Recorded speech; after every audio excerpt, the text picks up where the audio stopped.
In 2001, I was not there that day. I was the downtown rep for that area during 9/11, but we were doing campaign work out in Queens that day. And I recall a lady driving up to the school where I was working at. She was in a Jeep and her radio was blasting, and I thought I heard the radio say that a plane flew into the World Trade Center. And she hopped out of her Jeep and asked if we could watch her Jeep while she went in and voted. And she went in and voted, and I tried to pay attention to what the newscaster was saying. It was just so much happening on that day. People rushing in to vote. And when she came back out, I asked her, did I hear what I heard? I thought I heard. And she said, yes, a plane just flew into the World Trade Center. And of course, from that point forward, all I could think about is the people I knew for many years, having worked there for 22 years. My mind started racing, trying to think of all the people I knew and whether they were safe or not. And so immediately I started trying to make phone calls, and things were chaotic from the very beginning. As I recall it, I could barely get through to anyone.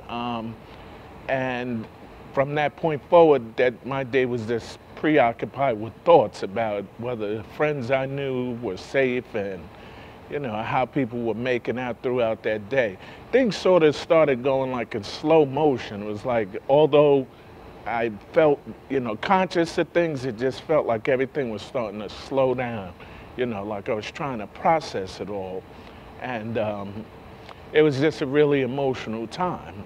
Just talking about it now, it sort of, brings back emotions about it. And pretty much throughout the day, I was just wondering, whether people were safe. I kept listening to different news accounts about how the tower was about to fall, or at least they feared that it could possibly fall. And I was just consumed by thoughts of whether, people made it out or not. I've known many, many people, not just the cleaning people that I work with, but throughout my time at the Trade Center, I've met hundreds of people, and it was just frightening to know that something like this could happen. I couldn't even imagine something like that would happen, but it was happening, and that was a lot to try to process. So all this time later, it's still fresh in my mind. About the folks that we lost. I knew all of them.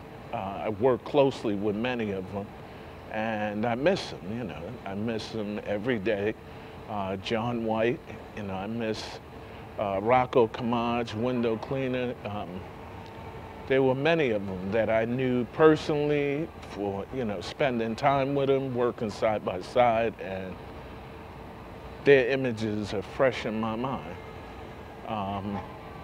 Ram Saru, I knew Ram Saru. So it's an emotional thing for me to talk about.